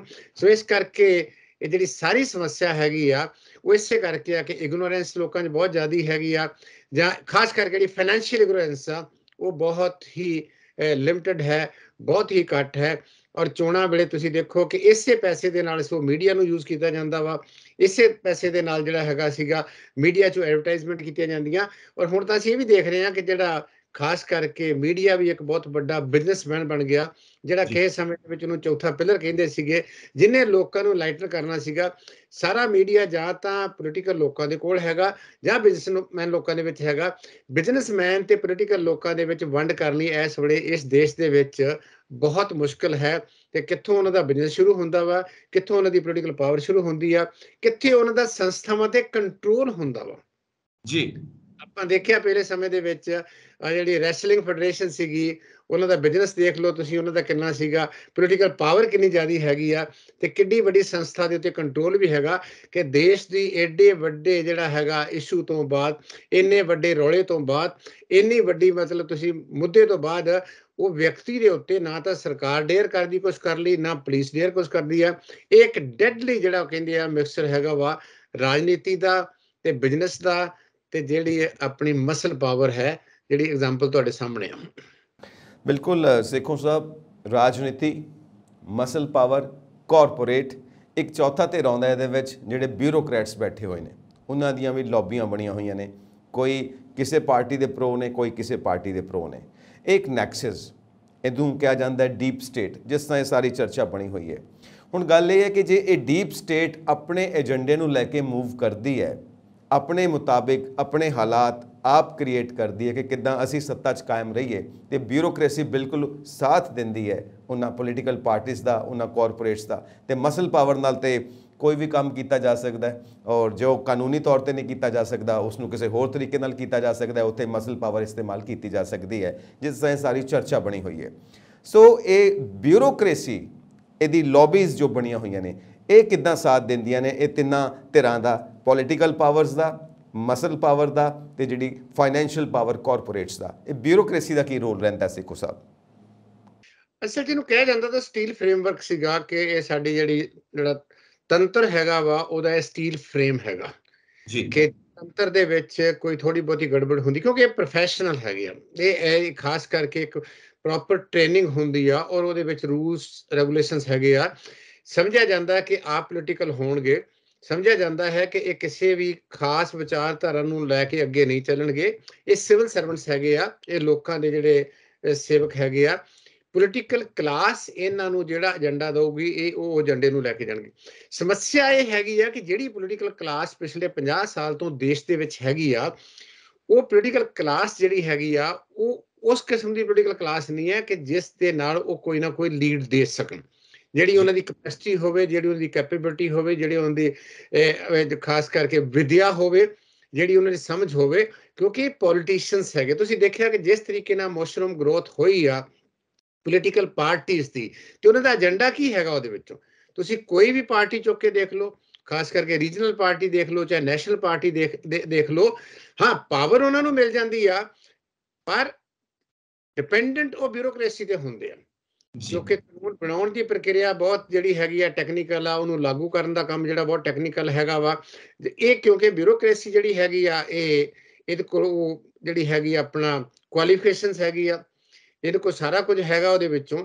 ਦੂਸਰੀ ਗੱਲ ਹੈਗੀ ਆ ਜਿਹੜੀ ਤੁਸੀਂ ਸਵਾਲ ਕੀਤਾ ਵਾ ਕਿ ਖਾਸ ਕਰਕੇ ਪਿਛਲੇ 50-60 ਸਾਲ ਦੇ ਉੱਤੋਂ ਜਿਹੜੀ ਖਾਸ ਕਰਕੇ ਇਕਨੋਮਿਕ ਵੈਲਿਊਜ਼ ਜਾਂ ਜਿਹੜੀਆਂ ਖਾਸ ਕਰਕੇ ਪੋਲੀਟੀਕਲ ਵੈਲਿਊਜ਼ ਦੀ ਇੰਪੋਰਟੈਂਸ ਬਹੁਤ ਵਧੀ ਆ। ਉਹਦੇ ਵਿੱਚ ਇਹ ਹੈਗਾ ਕਿ ਬਿਊਰੋਕਰੇਟ ਨੂੰ ਕਿਹੜੀ ਪੋਜੀਸ਼ਨ ਤੇ ਬੈਠਾ ਵਾ, ਉਹ ਪੋਜੀਸ਼ਨ ਉਹਦੀ ਪਾਵਰ ਨੂੰ ਡਿਟਰਮਿਨ ਕਰਦੀ ਹੈ, ਪੋਜੀਸ਼ਨ ਉਹਦੀ ਵੈਲਿਊ ਨੂੰ ਡਿਟਰਮਿਨ ਕਰਦੀ ਆ। ਪੋਜੀਸ਼ਨ ਜੇ ਉਹਨੇ ਕੋਈ ਉਹਨੂੰ ਯੂਜ਼ ਜਾਂ ਮਿਸਯੂਜ਼ ਕਰਨਾ ਵਾ, ਉਹਦੀ ਜਿਹੜੀ ਹੈਗੀ ਆ ਸਮਰੱਥਾ ਨੂੰ ਡਿਟਰਮਿਨ ਕਰਦੀ ਆ। ਇਸ ਕਰਕੇ ਪੋਲੀਟੀਸ਼ੀਅਨ ਤੇ ਜਿਹੜੇ ਬਿਊਰੋਕਰੇਟਸ ਹੈਗੇ ਆ, ਇਹਨਾਂ ਦਾ ਵੀ ਨੈਕਸਸ ਇਸੇ ਕਰਕੇ ਹੈਗਾ ਕਿ ਇਕਨੋਮਿਕ ਵੈਲਿਊ। ਤੁਸੀਂ ਦੇਖਿਆ ਹੋਣਾ ਕਿ ਮੱਧ ਪ੍ਰਦੇਸ਼ ਦੇ ਵਿੱਚ ਇੱਕ IS ਜੋੜਾ ਸੀ, ਉਹਦੇ ਘਰੋਂ ਕਿੰਨੇ 100 ਕਰੋੜ ਰੁਪਏ ਦੀ ਪ੍ਰਾਪਰਟੀ ਨਿਕਲੀ ਸੀ। ਐਗਜ਼ੈਕਟਲੀ ਇਸ ਤਰੀਕੇ ਦੇ ਨਾਲ ਇਹ ਸਾਰਾ ਨੈਟਵਰਕਿੰਗ ਕਰਦੀ। ਹੁਣ ਤੱਕ ਹੋਰ ਗੱਲ ਹੋ ਗਈ ਜੀ ਕਿ ਆਮ ਤੌਰ ਤੇ ਤੁਸੀਂ ਦੇਖੋ ਕਿ ਪੋਲੀਟੀਕਲ ਲੀਡਰਸ ਦੇ ਜਿਹੜੇ ਧੀਆਂ ਦੇ ਪੁੱਤ ਹੈਗੇ ਆ, ਉਹ ਜਾਂ ਤੇ ਉਹ ਇਹਨਾਂ ਬਿਊਰੋਕਰੇਟ ਜਿਹੜੇ ਨਵੇਂ ਆਉਂਦੇ ਆ, ਜਾਂ ਇਹਨਾਂ ਦੇ ਬੱਚੇ ਹੁੰਦੇ ਆ, ਜਾਂ ਇਹਨਾਂ ਦੇ ਨਾਲ ਵਿਆਹੇ ਜਾਂਦੇ ਆ। ਪਹਿਲੀ ਜਿਹੜੀ ਰੈਫਰੈਂਸ ਇਹਨਾਂ ਦੀ ਹੁੰਦੀ ਆ ਵੀ ਕਿਸੇ ਨਾ ਕਿਸੇ ਤਰੀਕੇ ਦੇ ਨਾਲ ਆਪਣੇ ਧੀਆਂ ਪੁੱਤ ਨੂੰ ਜਾਂ ਤਾਂ ਤੁਸੀਂ ਬਿਊਰੋਕਰੇਟ ਬਣਾ ਦਿਓ, ਜੇ ਉਹ ਬਿਊਰੋਕਰੇਟ ਨਹੀਂ ਬਣਦੇ ਤੇ ਆਪਣੀ ਤਾਕਤ ਦੇ ਨਾਲ ਜਾਂ ਆਪਣੇ ਰਸੂਖ ਦੇ ਨਾਲ ਜਾਂ ਜੋ ਕੁਝ ਵੀ ਤੁਹਾਡਾ ਹੈਗਾ, ਤੁਸੀਂ ਕਿਸੇ ਨਾ ਕਿਸੇ ਤਰੀਕੇ ਨਾਲ ਬਿਊਰੋਕ੍ਰੇਸੀ ਦੇ ਵਿੱਚ ਪੈੜ ਜਿਹੜੀ ਆ ਖੜੀ ਕਰ ਲਓ। ਇਹ ਆਪਾਂ ਹੁਣ ਵੀ ਦੇਖ ਰਹੇ ਹਾਂ ਕਿ ਇਹ ਅਜੇ ਵੀ ਹੋ ਰਿਹਾ ਵਾ ਕਿ ਪੰਜਾਬ ਦੇ ਵਿੱਚ ਕਈ ਇੱਕ ਐਗਜ਼ਾਮਪਲ ਲੇਟੈਸਟ ਆਈ ਆ ਕਿ ਕਿਸ ਤਰੀਕੇ ਨਾਲ ਇੱਕ ਮੰਤਰੀ ਸਾਹਿਬ ਦਾ ਜਿਹੜਾ ਹੈਗਾ ਸੀਗਾ, ਉਹ ਇੱਕ ਪੁਲਿਸ ਆਫੀਸਰ ਦੇ ਨਾਲ ਰੀਸੈਂਟਲੀ ਜਿਹੜੀ ਮੈਰਿਜ ਹੋਈ ਆ। ਇਸ ਕਰਕੇ ਹੋਈ ਆ ਕਿ ਉਹ ਪਾਵਰ ਦੇ ਵਿੱਚ ਹੈ, ਕਿਉਂਕਿ ਉਹ ਬੰਦਾ ਜਿਹੜਾ ਹੈਗਾ ਵਾ ਉਹਦੇ ਕੋਲ ਪਾਵਰ ਹੈਗੀ ਆ। ਦੂਸਰੇ ਪਾਸੇ ਜਿਹੜੀ ਤੁਹਾਡੇ ਕੋਲ ਇੱਕ ਜਿਹੜੀ ਬਿਊਰੋਕਰੇਟ, ਮੈਂ ਐਗਜ਼ਾਮਪਲ ਦੇ ਤੌਰ ਤੇ ਬਹੁਤ ਸਾਰੀ ਐਗਜ਼ਾਮਪਲ ਤੁਹਾਨੂੰ ਇਸ ਤਰੀਕੇ ਨਾਲ ਮਿਲ ਜਾਣਗੀਆਂ। ਕਹਿਣ ਤੋਂ ਭਾਵ ਹੈ ਕਿ ਬਿਊਰੋਕ੍ਰੇਸੀ ਵੀ ਸਮਾਜ ਚ ਆਉਂਦੀ ਆ, ਪੋਲੀਟੀਸ਼ੀਅਨ ਵੀ ਸਮਾਜ ਚ ਆਉਂਦੀ ਆ। ਜਦੋਂ ਸਮਾਜ ਦੀ ਗਰੋਥ ਨਹੀਂ ਹੋਊਗੀ, ਜਦੋਂ ਸਮਾਜ ਨੂੰ ਭੰਬਲ ਭੂਸੇ 'ਚ ਰੱਖਿਆ ਜਾਊਗਾ, ਜਦੋਂ ਸਮਾਜ ਨੂੰ ਅੰਧ ਵਿਸ਼ਵਾਸਾਂ 'ਚ ਰੱਖਿਆ ਜਾਊਗਾ, ਜਦੋਂ ਸਮਾਜ ਨੂੰ ਹੋਰ ਪਾਸੇ ਲਾ ਕੇ ਆਪਣੇ ਨਿਆਣਿਆਂ ਨੂੰ ਚੰਗੀ ਵਿਦਿਆ ਦਵਾ ਕੇ, ਜਾਂ ਜਦੋਂ ਰਾਜਨੀਤੀ ਜਿਹੜੀ ਹੈਗੀ ਉਹ ਪਿਤਾ ਪੁਰਖੀ ਹੋ ਜਾਊਗੀ, ਤੇ ਫਿਰ ਉਹਦੇ ਨਾਲ ਖਾਸ ਕਰਕੇ ਇਹ ਢਾਂਚਾ ਹੀ ਇਹ ਬਣਦਾ ਕਿ ਬਿਊਰੋਕ੍ਰੇਸੀ ਉਸ ਪਾਵਰ ਸਟਰਕਚਰ ਦਾ ਜਾਂ ਉਸ ਪੋਲੀਟੀਕਲ ਜਿਹੜਾ ਹੈਗਾ ਸਟਰਕਚਰ ਹੈਗਾ, ਉਹਦਾ ਇੱਕ ਅਨਿੱਖੜਵਾਂ ਅੰਗ ਹੋ ਜਾਂਦੀ ਆ, ਤੇ ਲੋਕਾਂ ਦੇ ਨਾਲੋਂ ਜਿਹੜਾ ਇਹਦਾ ਡਿਸਟੈਂਸ ਜਿਹੜਾ ਉਹ ਖੜਾ ਹੋ ਜਾਂਦਾ। ਇਸੇ ਕਰਕੇ ਤੁਸੀਂ ਦੇਖਿਆ ਹੋਣਾ ਕਿ ਬਿਊਰੋਕਰੇਟ ਜਿਹੜੇ ਰਾਜੇ ਮਹਾਰਾਜਾ ਵਾਂਗ ਬਿਹੇਵ ਕਰਦੇ ਆ। ਉਹਦਾ ਇੱਕ ਕਾਰਨ ਵੀ ਹੈਗਾ ਜਿਹੜਾ ਉਹ ਚਾਹੀਦਾ ਸੀਗਾ ਬਿਗਨਿੰਗ ਦੇ ਵਿੱਚ, ਕਿਉਂਕਿ ਇਹ ਬਿਊਰੋਕਰੇਟ ਮੌਜੂਦਾ ਸਮੇਂ ਦੇ ਬਿਊਰੋਕਰੇਟ ਉਹਨਾਂ ਘਰਾਂ ਦੇ ਵਿੱਚ, ਉਹਨਾਂ ਕੋਠੀਆਂ 'ਚ ਹੀ ਰਹਿ ਰਹੇ ਆ ਜਿਹੜੀਆਂ ਕੋਠੀਆਂ ਜਾਂ ਘਰ ਜਿਹੜੇ ਸੀ ਅੰਗਰੇਜ਼ਾਂ ਨੇ ਆਪਣੇ ਅੰਗਰੇਜ਼ ਅਫਸਰਾਂ ਵਾਸਤੇ ਬਣਾਏ ਸੀਗੇ ਜੀ। ਔਰ ਉਹਦੇ ਨਾਲ ਜਿਹੜਾ ਉੱਥੇ ਰਹਿਣ ਵਾਲਾ ਵਿਅਕਤੀ ਹੈਗਾ ਵਾ, ਉਹਦਾ ਬਦੋ-ਬਦੀ ਜਿਹੜਾ ਉਹਨੂੰ ਕਹਿ ਦਈਏ, ਆਪਣਾ ਮੋਟੇ ਤੌਰ ਤੇ ਕਹਿ ਦਈਏ ਵੀ ਉਹਦੇ ਨਾਲ ਜਿਹੜਾ ਬਦੋ-ਬਦੀ ਉਹਦਾ ਜਿਹੜਾ ਆਪ ਭਾਵ ਹੈਗਾ ਕਿ ਅਜੇ ਵੀ ਉਹ ਮਾਈ ਲੋਰਡ ਵਾਲਾ ਕਨਸੈਪਟ ਆ, ਸਾਹਿਬ ਵਾਲਾ ਕਨਸੈਪਟ ਹੈਗਾ ਵਾ, ਕਿ ਜਿਹਦੇ ਵਿੱਚ ਉਹਨਾਂ ਦਾ ਜਿਹੜਾ ਲੋਕਾਂ ਪ੍ਰਤੀ ਨਜ਼ਰੀਆ ਘੱਟ ਹੁੰਦਾ, ਔਰ ਆਪਣੀ ਪੋਜੀਸ਼ਨ ਦੇ ਨਾਲ ਵੈਲਿਊ ਬਹੁਤ ਜੁੜ ਗਈਆਂ, ਸਾਧਨ ਬਹੁਤ ਹੋ ਗਏ। ਤੁਸੀਂ ਆਪ ਹੀ ਸਿੰਪਲ ਐਗਜ਼ਾਮਪਲ ਰੱਖੋ ਕਿ ਇੱਕ IAS ਆਫੀਸਰ ਜਾਂ ਇੱਕ PCS ਆਫੀਸਰ ਜਾਂ ਪੁਲਿਸ ਆਫੀਸਰ ਜਦੋਂ ਉਹ ਫੀਲਡ ਦੇ ਵਿੱਚ ਹੁੰਦਾ ਵਾ, ਉਹਦੇ ਕੋਲ ਕਿੰਨੀਆਂ ਵੈਲਿਊਜ਼ ਹੁੰਦੀਆਂ ਵਾ। ਜਦੋਂ ਉਹ ਹੈੱਡਕੁਆਟਰ ਤੇ ਭੇਜ ਦਿੱਤਾ ਜਾਂਦਾ ਵਾ, ਇਹੀ ਕਾਰਨ ਹੁੰਦਾ ਵਾ ਕਿ ਕਰਪਸ਼ਨ ਵੀ ਆਉਂਦੀ ਆ। ਇਹੀ ਕੰਮ ਹੁੰਦਾ ਕਿ ਪੋਸਟਿੰਗ ਟ੍ਰਾਂਸਫਰ ਦੇ ਵਿੱਚ ਖਾਸ ਕਰਕੇ ਸਟੇਟ ਲੈਵਲ ਦੇ ਉੱਤੇ ਜਾਂ ਇਵੇਂ ਨੈਸ਼ਨਲ ਲੈਵਲ ਦੇ ਉੱਤੇ ਵੀ ਬਹੁਤ ਵੱਡੀ ਲੈਵਲ ਦੇ ਉੱਤੇ ਜਿਹੜਾ ਵਾ ਉਹ ਪੈਸੇ ਦਾ ਆਦਾਨ ਪ੍ਰਦਾਨ ਹੁੰਦਾ ਵਾ, ਔਰ ਉਹੀ ਜਿਹੜੀ ਥੱਲੇ ਤੱਕ ਪਰਕੂਲੇਟ ਕਰਦੀ ਆ। ਤੁਸੀਂ ਇੱਕ ਡਿਸਟ੍ਰਿਕਟ ਆਫੀਸਰ ਜਿਹੜਾ ਹੈੱਡ ਵਾ, ਜੇ ਉਹਨੂੰ ਇਸ ਤਰੀਕੇ ਨਾਲ ਲਾਇਆ, ਬਹੁਤ ਕਲੀਅਰ ਆ, ਅੱਜ ਕੋਈ ਗੱਲ ਇਹ ਕਵੇ ਨਾ ਕਵੇ, ਟ੍ਰਾਂਸਫਰ ਪੋਸਟਿੰਗ ਪੋਲੀਟੀਕਲ ਲੀਡਰਸ਼ਿਪ ਦੇ ਹੱਥ ਦੇ ਵਿੱਚ, ਸਰਕਾਰ ਦੇ ਵਿੱਚ ਇੱਕ ਬਹੁਤ ਵੱਡਾ ਪੈਸੇ ਕਮਾਉਣ ਦਾ ਸਾਧਨ ਬਣ ਗਿਆ ਜੀ। ਔਰ ਉਹ ਜਿਹੜਾ ਵਿਅਕਤੀ ਹੈਗਾ ਜਿਹਨੇ ਪੈਸੇ ਦੇ ਕੇ ਆਉਂਦਾ, ਫਿਰ ਉਹ ਥੱਲੇ ਤੱਕ ਪੈਸੇ ਇਕੱਠੇ ਕਰਨ ਵਾਸਤੇ ਜਿਹੜਾ ਹੈਗਾ ਵਾ ਉਹ ਸਾਰਾ ਹੀ ਵਰਤਾਰਾ ਕਰਦਾ।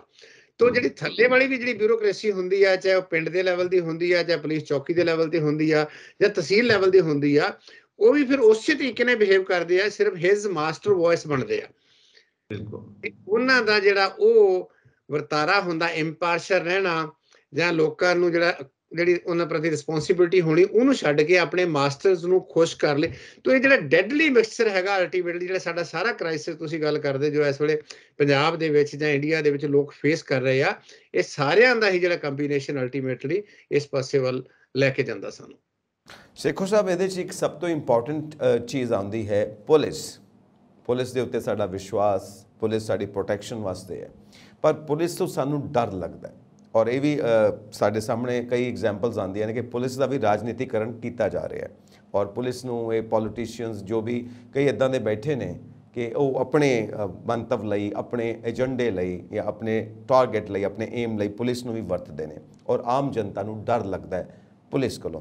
ਜ਼ਰਾ ਇਹ ਇੱਕ ਸੰਬੰਧ ਕੀ ਹੋਣਾ ਚਾਹੀਦਾ ਪੁਲਿਸ ਦਾ ਨਾਗਰਿਕਾਂ ਦਾ, ਔਰ ਇਹ ਡਰ ਕਿਉਂ ਲੱਗਦਾ ਹੈ ਔਰ ਇਹਦਾ ਰਾਜਨੀਤੀਕਰਨ ਕੀ ਹੈ? ਕਿਉਂਕਿ ਪੁਲਿਸ ਦਾ ਤੇ ਪਬਲਿਕ ਦਾ ਸਿੱਧਾ ਨਾਤਾ ਹੈ। ਤੁਸੀਂ ਘਰੋਂ ਬਾਹਰ ਨਿਕਲਦੇ ਹੋ ਤੇ ਤੁਹਾਨੂੰ ਪੁਲਿਸ ਸੜਕਾਂ ਤੇ ਮਿਲਦੀ ਹੈ, ਬਾਕੀ ਸਾਰੇ ਦਫ਼ਤਰ ਤਾਂ ਬਾਹਰ ਆਉਂਦੇ ਨੇ ਕਿ ਤੁਸੀਂ ਦਫ਼ਤਰਾਂ ਦੇ ਵਿੱਚ ਜਾਓਗੇ ਤਾਂ ਮਿਲੋਗੇ, ਪਰ ਪੁਲਿਸ ਨਾਲ ਪਬਲਿਕ ਦਾ ਸਿੱਧਾ ਸੰਪਰਕ ਹੈ। ਇਹ ਪਬਲਿਕ ਦਾ ਤੇ ਪੁਲਿਸ ਦਾ ਰਿਲੇਸ਼ਨਸ ਕੀ ਹੈ, ਕੀ ਹੋਣਾ ਚਾਹੀਦਾ ਤੇ ਕੀ ਹੋ ਰਿਹਾ ਹੈ, ਇਹਨੂੰ ਵੀ ਰਾਜਨੀਤੀਕਰਨ ਕੀਤਾ ਜਾ ਰਿਹਾ ਹੈ। ਇਹ ਸਾਹਮਣੇ ਚਰਚਾ ਆਉਂਦੀ ਹੈ ਪਬਲਿਕ ਦੇ ਵਿੱਚ। ਸੇਖੋ ਸਾਹਿਬ, ਪਹਿਲੀ ਗੱਲ ਤਾਂ ਹੈ ਕਿ ਇਹ ਮਾਡਰਨ ਪੁਲਿਸ ਜਿਹੜੀ ਸੀ ਇਹ ਬ੍ਰਿਟਿਸ਼ ਨੇ ਹੀ ਜਿਹੜਾ ਹੈਗਾ ਕਨਸੈਪਟ, ਜਿਹੜਾ ਪੁਲਿਸ ਸਟੇਸ਼ਨ ਵਾਲਾ ਕਨਸੈਪਟ ਸੀਗਾ, ਇਹ ਬ੍ਰਿਟਿਸ਼ ਲੈ ਕੇ ਆਈ ਸੀ ਜਿਹੜੀ ਮਾਡਰਨ ਜਿਹੜੀ ਹੈਗੀ ਐਡਮਿਨਿਸਟ੍ਰੇਸ਼ਨ ਹੈਗੀ ਆ। ਔਰ ਉਹਨਾਂ ਨੇ 1861 ਦੇ ਵਿੱਚ ਇੱਕ ਪੁਲਿਸ ਐਕਟ ਬਣਾਇਆ ਸੀਗਾ, ਕਿਉਂਕਿ ਅੰਗਰੇਜ਼ਾਂ ਨੇ ਪੁਲਿਸ ਇੱਥੋਂ ਦੇ ਬਸ਼ਿੰਦਿਆਂ ਨੂੰ ਕਾਬੂ ਕਰਨ ਵਾਸਤੇ, ਉਹਨਾਂ ਨੂੰ ਕੰਟਰੋਲ ਕਰਨ ਵਾਸਤੇ ਜਾਂ ਉਹਨਾਂ ਨੂੰ ਡੰਡਾ ਫੇਰਨ ਵਾਸਤੇ ਬਣਾਈ ਸੀ। ਦੇਸ਼ ਆਜ਼ਾਦ ਹੋਏ ਨੂੰ ਅੱਜ 75 ਸਾਲ ਹੋ ਗਏ ਆ, ਉਹ ਪੁਲਿਸ ਐਕਟ ਅਜੇ ਤਕਰੀਬਨ ਉਹੀ ਚੱਲੀ ਜਾਂਦਾ ਹੈ। ਔਰ ਉਸ ਪੁਲਿਸ ਐਕਟ ਦੇ ਵਿੱਚ ਤੁਸੀਂ ਦੇਖੋ ਕਿ ਜਿਹੜਾ ਡਿਸਟ੍ਰਿਕਟ ਪੁਲਿਸ ਆਫੀਸਰ ਹੁੰਦਾ ਵਾ ਉਹਨੂੰ ਰਾਈਟ ਹੁੰਦਾ ਕਿ ਇੱਕ ਮੇਰੇ ਖਿਆਲ ਇੰਸਪੈਕਟਰ ਲੈਵਲ ਤੱਕ ਜਿਹੜਾ ਕੋਈ ਵੀ ਕੰਮ ਕਰਦਾ ਵਾ ਪੁਲਿਸ ਸਟੇਸ਼ਨ ਦੇ ਵਿੱਚ ਜਾਂ ਥੱਲੇ ਹੈਗਾ, ਉਹਨੂੰ ਜਿਹੜਾ ਬਿਨਾਂ ਕਾਰਨ ਦੱਸਿਆ ਤੁਸੀਂ ਉਹਨੂੰ ਡਿਸਮਿਸ ਕਰ ਸਕਦੇ ਨੌਕਰੀ ਦੇ ਉੱਤੋਂ ਜੀ। ਪਰ ਜੇ ਤੁਹਾਡੇ ਕੋਲ ਢਾਂਚਾ ਹੀ ਇਸ ਕਿਸਮ ਦਾ ਹੈਗਾ ਵਾ, ਜੇ ਤੁਹਾਡੇ ਕੋਲ ਪੁਲਿਸ ਲਾਅ ਹੀ ਇਸ ਕਿਸਮ ਦਾ ਹੈਗਾ, ਅਸੀਂ ਕਿੱਦਾਂ ਇਹ ਚੀਜ਼ ਨੂੰ ਐਕਸਪੈਕਟ ਕਰ ਸਕਦੇ ਹਾਂ ਕਿ ਜਿੱਦਾਂ ਇੱਕ ਪੁਲਿਸ ਕਾਂਸਟੇਬਲ ਹੈਗਾ ਜਾਂ ਇੱਕ ਹੌਲਦਾਰ ਹੈਗਾ ਜਾਂ ਪੁਲਿਸ ਸਟੇਸ਼ਨ ਦਾ ਇੱਕ ਇੰਚਾਰਜ ਹੈਗਾ ਵਾ, ਉਹ ਇੰਡੀਪੈਂਡੈਂਟਲੀ ਕੰਮ ਕਰੂਗਾ। ਦੂਸਰੇ ਪਾਸੇ ਜਿਹੜਾ ਡਿਸਟ੍ਰਿਕਟ ਹੈਡ ਹੈਗਾ ਪੁਲਿਸ ਦਾ, ਉਹ ਸਿੱਧੇ ਤੌਰ ਤੇ ਉਹਨੂੰ ਜਿਹੜੀ ਪੋਲੀਟੀਕਲ ਬਿਊਰੋਕ੍ਰੇਸੀ ਜਿਹੜੀ ਹੈਗੀ ਹੈ, ਜਿਹੜੀ ਪੋਲੀਟੀਕਲ ਲੀਡਰਸ਼ਿਪ ਆ ਉਹਨੂੰ ਕੰਟਰੋਲ ਕਰਦੀ ਆ, ਬਦਲੀਆਂ ਉਹ ਕਰਦੇ ਉਹਦੇ ਵਿੱਚੋਂ, ਜਾਂ ਖਾਸ ਕਰਕੇ ਇਹਦੇ ਨਾਲ ਜਿਹੜੀਆਂ ਹੋਰ ਉਹਨਾਂ ਨੂੰ ਜ਼ਿੰਮੇਵਾਰੀ ਦੇਣੀਆਂ ਉਹ ਪੋਲੀਟੀਕਲ ਕਲਾਸ ਉਹਦੇ ਵਿੱਚੋਂ ਦਿੰਦੀ ਆ। ਸੋ ਇਸ ਕਰਕੇ ਜਿਹੜੀ ਸਾਰੀ ਸਿਚੁਏਸ਼ਨ ਹੈਗੀ ਆ ਉਹ ਬਹੁਤ ਜ਼ਿਆਦਾ ਮੈਨੂੰ ਕਹਿ ਦਈਏ ਵੀ ਉਹ ਦਿਨ ਦਿਨ ਥੱਲੇ ਜਾ ਰਹੀ ਆ। ਪੁਲਿਸ ਦੇ ਵਿੱਚ ਆਫੀਸਰਸ ਨੂੰ ਚਾਹੇ ਉਹਦੇ EMPLOYEES ਨੂੰ ਕੋਈ ਉਹਦੇ ਵਿੱਚ ਛੁੱਟੀ ਨਹੀਂ ਹੈਗੀ, ਉਹਦੇ ਵਿੱਚੋਂ ਕੋਈ ਉਹ ਆਪਣੇ ਇੰਡੀਪੈਂਡੈਂਟ ਤੌਰ ਦੇ ਉੱਤੇ ਜਿਹੜਾ ਹੈਗਾ ਕੋਈ ਸਟੈਂਡ ਨਹੀਂ ਲੈ ਸਕਦਾ, ਹਮੇਸ਼ਾ ਹੀ ਜੀ ਹਜ਼ੂਰੀ ਵਾਲਾ ਪਾਸਾ ਰਹੂਗਾ। ਤਾਂ ਕਿਸੇ ਵੀ ਲੈਵਲ ਦੇ ਉੱਤੇ ਉਸ ਸਿਸਟਮ ਨੂੰ ਜਿਹੜਾ ਅੰਗਰੇਜ਼ਾਂ ਦਾ ਸਿਸਟਮ ਸੀ, ਜਿਹੜਾ ਲੋਕਾਂ ਨੂੰ ਡੰਡੇ ਫੇਰਨ ਵਾਸਤੇ ਰੱਖਿਆ ਸੀਗਾ ਜਾਂ ਲੋਕਾਂ ਨੂੰ ਗੁਲਾਮ ਬਣਾਉਣ ਵਾਸਤੇ ਰੱਖਿਆ ਸੀਗਾ, ਬਹੁਤ ਸਾਰੇ ਜਿਹੜੇ ਪੁਲਿਸ ਕਮਿਸ਼ਨ ਬਣੇ ਆ। ਧਰਮਵੀਰ ਇੱਕ ਸੀਗੇ ਆਪਣੇ ਧਰਮਵੀਰ, ਉਸ British time imperial police service ਦੇ ਵਿੱਚੋਂ ਹੁੰਦੇ ਸੀ, ਸ਼ਾਇਦ ਪੰਜਾਬ ਦੇ ਥੋੜਾ ਸਮਾਂ ਗਵਰਨਰ ਵੀ ਰਹੇ ਆ ਔਰ ਬਣੇ ਉੱਥੋਂ ਦੇ ਰਹੇ ਆ, ਬੰਗਾਲ ਦੇ ਗਵਰਨਰ ਰਹੇ। ਇਹ ਤੋਂ ਬਾਅਦ ਹੋਰ ਬਹੁਤ ਸਾਰੇ ਕਮਿਸ਼ਨਸ ਬਣੇ ਆ, ਉਹਨਾਂ ਨੇ ਆਪਣੀਆਂ ਰਿਕਮੈਂਡੇਸ਼ਨ ਦਿੱਤੀਆਂ ਵਾ, ਪਰ ਪੋਲੀਟੀਕਲ ਕਲਾਸ ਕਿਸੇ ਵੀ ਲੈਵਲ ਦੇ ਉੱਤੇ, ਕਿਉਂਕਿ ਪੁਲਿਸ ਨੂੰ ਐਜ਼ ਐਨ ਇੰਸਟਰੂਮੈਂਟ ਯੂਜ਼ ਕੀਤਾ ਜਾਂਦਾ ਆਪਣੇ ਵਿਰੋਧੀਆਂ ਨੂੰ ਦਬਾਉਣ ਵਾਸਤੇ ਜੀ। ਜਦੋਂ ਕੋਈ ਪਾਰਟੀ ਵਿਰੋਧੀ ਧਿਰ ਦੀ ਹੁੰਦੀ ਆ, ਉਹ ਪੁਲਿਸ ਰਿਫਾਰਮ ਦੀ ਗੱਲ ਕਰਦੀ ਆ, ਉਹ ਜਿਹੜੀ ਰੂਲਿੰਗ ਪਾਰਟੀ ਉਹਨੂੰ ਕਹਿੰਦੀ ਪੁਲਿਸ ਨੂੰ ਇਹ ਮਿਸਯੂਜ਼ ਕਰਦੇ ਆ। ਜਦੋਂ ਉਹੀ ਲੋਕ ਪਾਵਰ ਦੇ ਵਿੱਚ ਆ ਜਾਂਦੇ ਆ ਤੇ ਉਹੀ ਕੰਮ ਉਹ ਕਰਦੇ ਆ ਜਿਹੜੇ ਉਹ ਪਹਿਲੇ ਕੰਮ ਕਰਦੇ ਆ। ਮਾੜਾ ਕੰਮ ਸਭ ਤੋਂ ਪਹਿਲਾਂ ਤਾਂ ਕਿਸ ਸਮੇਂ ਦੇ ਵਿੱਚ ਪ੍ਰਕਾਸ਼ ਸਿੰਘ ਬਾਦਲ ਦੇ ਸਮੇਂ ਦੇ ਵਿੱਚ ਹੋਇਆ ਸੀ ਕਿ ਜਦੋਂ ਉਹਨਾਂ ਨੇ ਹਲਕੇ ਤੇ ਜਿਹੜੀ ਸਬ ਡਿਵੀਜ਼ਨ ਸੀਗੀ ਉਹ ਆਲਮੋਸਟ ਜਿਹੜੀ ਸੀਗੀ ਉਹ ਇੱਕੋ ਹੀ ਘੇਰੇ ਦੇ ਵਿੱਚ ਲੈਣਤੀ ਸੀਗੀ ਜੀ। ਆਮ ਤੌਰ ਤੇ ਹੁੰਦਾ ਕਿ ਜਿਹੜਾ ਪੋਲੀਟੀਕਲ ਹਲਕਾ ਹੁੰਦਾ MLA ਦਾ ਹੁੰਦਾ ਉਹ ਹੋਰ ਹੁੰਦਾ ਵਾ, ਜਿਹੜੀ ਸਬ ਡਿਵੀਜ਼ਨ ਹੁੰਦੀ ਉਹ 2-3-4 ਹਲਕਿਆਂ ਤੱਕ ਕਈ ਵਾਰੀ ਖਿਲਰੀ ਹੁੰਦੀ ਆ। ਉਹਦੇ ਨਾਲ ਕੀ ਹੋਇਆ ਕਿ ਟੋਟਲ ਜਿਹੜੀ ਸੈਂਟਰਲਾਈਜੇਸ਼ਨ ਆਫ ਜਿਹੜੀ ਪਾਵਰ ਹੋ ਗਈ। ਔਰ ਜਦੋਂ ਤੁਹਾਡੇ ਕੋਲ ਸੈਂਟਰਲਾਈਜੇਸ਼ਨ ਪਾਵਰ ਹੁੰਦੀ ਹੈ ਤੇ ਫਿਰ ਤੁਸੀਂ ਡੀਸੈਂਟਰਲਾਈਜੇਸ਼ਨ ਆਫ ਟੈਰਰ ਕਰਦੇ ਜੋ, ਤੁਸੀਂ ਜਿਹੜਾ ਦਹਿਸ਼ਤ ਹੈਗੀ ਆ ਉਹਨੂੰ ਡੀਸੈਂਟਰਲਾਈਜ਼ ਕਰ ਦਿੰਦੇ ਹੋ। ਚਾਹੇ ਉਹ ਦਹਿਸ਼ਤ ਹੈਗੀ ਆ ਪੋਲੀਟੀਕਲ ਲੀਡਰਾਂ ਦੀ ਹੋਵੇ ਜਿੱਦਾਂ ਹਲਕਾ ਇੰਚਾਰਜ ਬਣਦੇ ਸੀ, ਚਾਹੇ ਉਹ ਦਹਿਸ਼ਤ ਜਿਹੜੀ ਉੱਥੋਂ ਦੀ ਪੁਲਿਸ ਫੋਰਸ ਦੀ ਹੋਵੇ, ਚਾਹੇ ਉੱਥੋਂ ਦੇ ਸਿਵਲ ਅਧਿਕਾਰੀਆਂ ਦੀ ਹੋਵੇ। ਸੋ ਮੇਰਾ ਕਹਿਣ ਤੋਂ ਭਾਵ ਹੈ ਕਿ ਇੱਕ ਰੈਡੀਕਲ ਟਰਾਂਸਫਰਮੇਸ਼ਨ ਦੀ ਲੋੜ ਹੈਗੀ ਆ। ਇਹ ਠੀਕ ਆ ਕਿ ਪਹਿਲੇ ਸਮੇਂ 'ਚ ਪੁਲਿਸ ਸਟੇਸ਼ਨ ਨਵੇਂ ਬਣ ਗਏ ਆ, ਅੰਗਰੇਜ਼ਾਂ ਦੇ ਸਮੇਂ ਦੇ ਪੁਲਿਸ ਸਟੇਸ਼ਨ ਅੱਜ ਤੋਂ 20-30 ਸਾਲ ਪਹਿਲਾਂ ਸਾਰੇ ਦੇਸ਼ 'ਚ ਪਾਏ ਜਾਂਦੇ ਸੀ, ਜਿਹੜੇ ਇਸੇ ਕਰਨ ਵਾਸਤੇ ਰੱਖੇ ਜਾਂਦੇ ਸੀਗੇ ਵੀ ਕਿਸ ਤਰੀਕੇ ਨਾਲ ਉਸ ਵਿਅਕਤੀ ਨੂੰ ਲਾ ਕੇ ਉੱਥੇ ਟਾਰਚਰ ਕਰਦੇ ਸੀ। ਥਰਡ ਮੈਥਡ ਜਿਹੜਾ ਹੈਗਾ ਸੀਗਾ ਉਹ ਸਾਡੇ ਆਮ ਵਰਤਾਰਾ ਹੁੰਦਾ ਸੀਗਾ।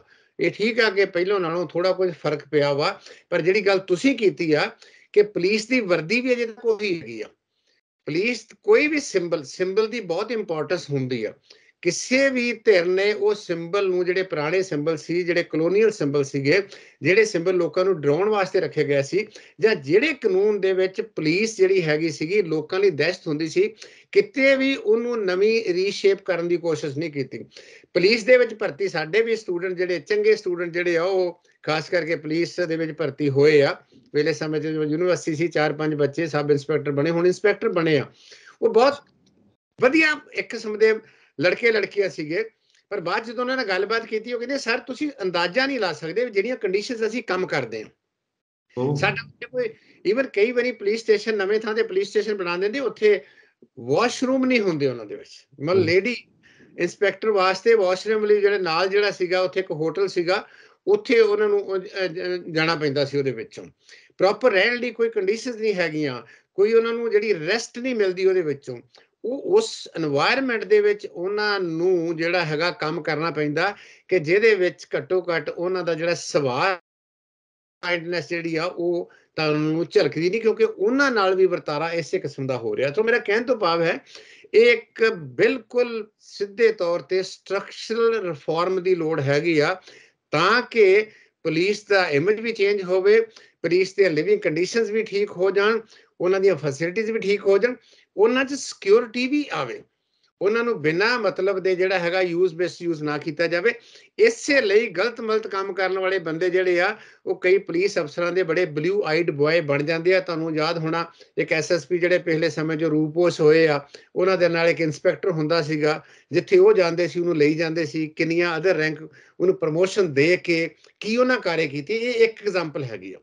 ਅੱਤਵਾਦ ਦੇ ਸਮੇਂ ਦੇ ਵਿੱਚ ਜਿਸ ਤਰੀਕੇ ਦੇ ਨਾਲ ਪੁਲਿਸ ਨੂੰ ਜਾਂ ਪੁਲਿਸ ਨੇ ਲੋਕਾਂ ਦੇ ਹੱਕਾਂ ਦਾ ਘਾਣ ਕੀਤਾ ਹੈ, ਖਾਸ ਕਰਕੇ ਇਨੋਸੈਂਟ ਦੀ ਮੈਂ ਗੱਲ ਕਰਦਾ, ਮੈਂ ਦੂਸਰਿਆਂ ਦੀ ਨਹੀਂ ਗੱਲ ਕਰਦਾ, ਉਹ ਤਾਂ ਰੌਂਗਟੇ ਖੜੇ ਕਰਨ ਵਾਲੀ ਹੈ। ਪਰ ਗੱਲ ਇਹ ਹੈਗੀ ਆ ਵੀ ਹਾਲਾਤ ਉਸ ਕਿਸਮ ਦੇ ਬਣ ਜਾਂਦੇ ਆ।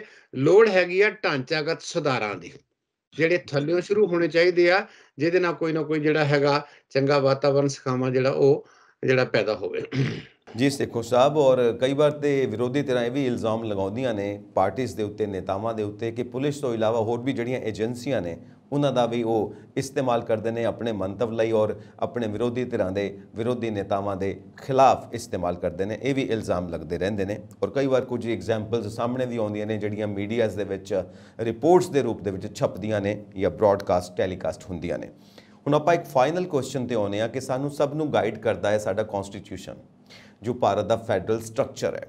ਤੁਹਾਨੂੰ ਕੀ ਲੱਗਦਾ ਹੈ ਕਿ ਅੱਜ ਅਸੀਂ ਕੌਨਸਟੀਟਿਊਸ਼ਨ ਨੂੰ ਕਿੱਥੇ ਰੱਖਦੇ ਹਾਂ, ਕਿਸ ਹਾਲਤ ਵਿੱਚ ਰੱਖਦੇ ਹਾਂ, ਕਿਸ ਸਟੇਟਸ ਤੇ ਰੱਖਦੇ ਹਾਂ, ਕਿੰਨਾ ਕੁ ਅਸੀਂ ਕੌਨਸਟੀਟਿਊਸ਼ਨ ਦੇ ਮੁਤਾਬਿਕ ਚੱਲਦੇ ਹਾਂ? ਸੇਖੋ ਸਾਹਿਬ, ਵੇਖੋ ਸੰਵਿਧਾਨ ਕੀ ਹੈ? ਇੱਕ ਸੀਕ੍ਰੇਟ ਡਾਕੂਮੈਂਟ ਹੈ, ਉਹਦੇ ਉੱਤੇ ਲੋਕਾਂ ਦਾ ਕਿੰਨਾ ਵਿਸ਼ਵਾਸ ਹੈਗਾ। ਤਾਂ ਜਿਹੜੀਆਂ ਰਾਜ ਕਰਨ ਵਾਲੀਆਂ ਧਿਰਾਂ, ਸਭ ਤੋਂ ਵੱਡੀ ਜਿਹੜੀ ਜ਼ਿੰਮੇਵਾਰੀ ਉਹਨਾਂ ਦੀ ਹੁੰਦੀ ਆ। ਇੰਗਲੈਂਡ ਦੇ ਵਿੱਚ ਇਸ ਕਿਸਮ ਦਾ ਕੋਈ ਸੰਵਿਧਾਨ ਨਹੀਂ ਹੈਗਾ। ਅਮਰੀਕਾ ਦੇ ਵਿੱਚ 250 ਸਾਲ ਪਹਿਲਾਂ ਇੱਕ ਛੋਟਾ ਜਿਹਾ ਸੰਵਿਧਾਨ ਬਣਿਆ ਸੀਗਾ, ਕਿੰਨੀ ਤਬਦੀਲੀ ਹੋ ਗਈ ਆ, ਉਹ ਉਸੇ ਤਰੀਕੇ ਨਾਲ ਉਹਦੀ ਮਾਨਤਾ ਹੋ ਰਹੀ ਆ। ਸਾਡਾ ਸੰਵਿਧਾਨ ਵੀ ਬਹੁਤ ਵੱਡਾ ਹੈਗਾ ਵਾ, ਸਭ ਕੁਝ ਉਹ 'ਚ ਲਿਖਿਆ ਪਿਆ ਹੈਗਾ, ਪਰ ਸਮੱਸਿਆ ਇਹ ਹੈਗੀ ਆ ਵੀ ਸੰਵਿਧਾਨ ਨੂੰ ਲਾਗੂ ਕਰਨ ਵਾਲੇ ਤੇ ਲਾਗੂ ਕਰਾਉਣ ਵਾਲਿਆਂ ਦੇ ਵਿੱਚ ਮੈਨੂੰ ਲੱਗਦਾ ਵੀ ਉੱਥੇ ਕਿਤੇ ਨਾ ਕਿਤੇ ਕੋਈ ਕਮੀ ਹੈਗੀ ਆ ਜੀ।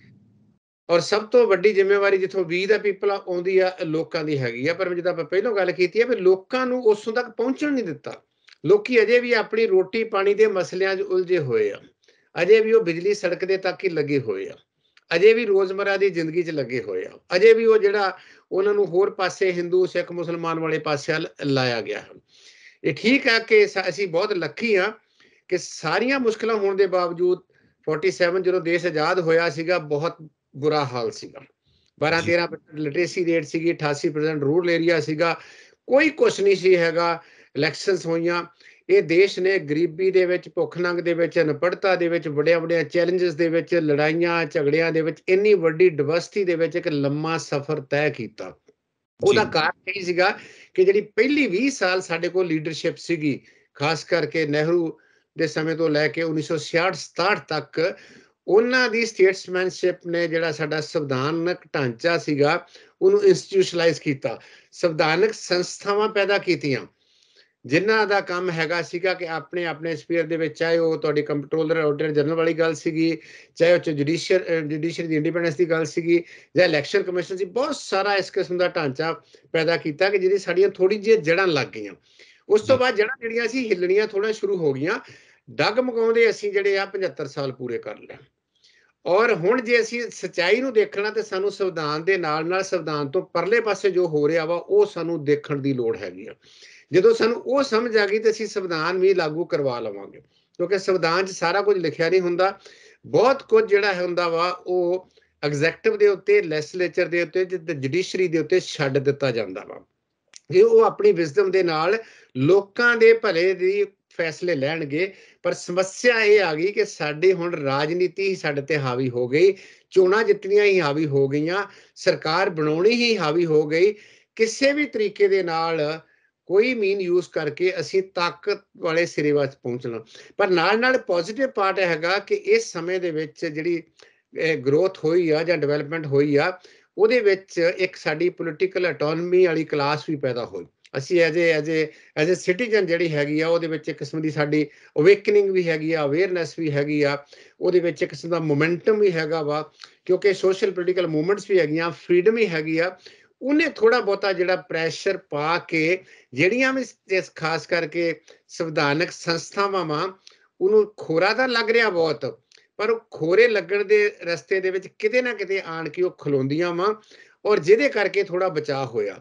ਇਹ ਗੱਲ ਠੀਕ ਹੈਗੀ ਆ ਕਿ ਉਹਦਾ ਵੱਡਾ ਕਾਰਨ ਇਹ ਆ ਵੀ ਸਾਡੇ ਉਸ ਕਿਸਮ ਦੀ ਡਿਵਰਸਿਟੀ ਹੈਗੀ ਆ ਵੀ ਕੋਈ ਵੀ ਇੱਕ ਵਿਚਾਰਧਾਰਾ, ਚਾਹੇ ਉਹ ਲੈਫਟ ਦੀ ਹੋਵੇ, ਚਾਹੇ ਉਹ ਰਾਈਟ ਦੀ ਹੋਵੇ, ਚਾਹੇ ਦੂਸਰੀ ਹੋਵੇ, ਉਹ ਸਾਰੇ ਸਿਸਟਮ ਨੂੰ ਬੁਲਡੋਜ਼ ਨਹੀਂ ਕਰ ਸਕਦੇ, ਉਹਨੂੰ ਤਵਸਤ ਨਹੀਂ ਕਰ ਸਕਦੇ। ਔਰ ਇਹੀ ਸਾਡਾ ਬਚਾਅ ਹੈਗਾ ਵਾ, ਜਿਹਦੀ ਵਜ੍ਹਾ ਕਰਕੇ ਸੰਵਿਧਾਨਕ ਮਰਿਆਦਾ ਥੋੜੀ ਬਹੁਤੀ ਬਚੀ ਹੈ। ਔਰ ਉਸ ਮਰਿਆਦਾ ਨੂੰ ਬਚਾਉਣ ਵਾਸਤੇ ਲੋਕੀ ਚੇਤਨ ਹੋ ਕੇ ਆਪਣੀ ਸਾਰੀ ਵਾਹ ਲਾ ਰਹੇ ਆ। ਤੇ ਜੇ ਸਾਨੂੰ ਇਹ ਆਸ ਲੱਗਦੀ ਆ ਕਿ ਆਉਣ ਵਾਲੇ ਸਮੇਂ ਦੇ ਵਿੱਚ ਇਹ ਜਿਹੜੀਆਂ ਸੰਸਥਾਵਾਂ ਹੈਗੀਆਂ ਵਾ ਇਹਨਾਂ ਨੂੰ ਹੋਰ ਇੰਸਟੀਟਿਊਸ਼ਨਲਾਈਜ਼ ਕਰਨ ਦੇ ਵਿੱਚ ਸੰਵਿਧਾਨ ਵੀ ਵੱਡਾ ਰੋਲ ਪਲੇ ਕਰੂਗਾ, ਔਰ ਜਿਹੜੀਆਂ ਹੋਰ ਸਾਰੀਆਂ ਧਿਰਾਂ ਹੈਗੀਆਂ, ਔਰ ਖਾਸ ਕਰਕੇ ਲੋਕ, ਸਭ ਤੋਂ ਵੱਡੀ ਧਿਰ ਕਿਸੇ ਵੀ ਸਿਸਟਮ ਨਿਜ਼ਾਮ ਦੇ ਵਿੱਚ ਲੋਕ ਹੁੰਦੇ ਆ।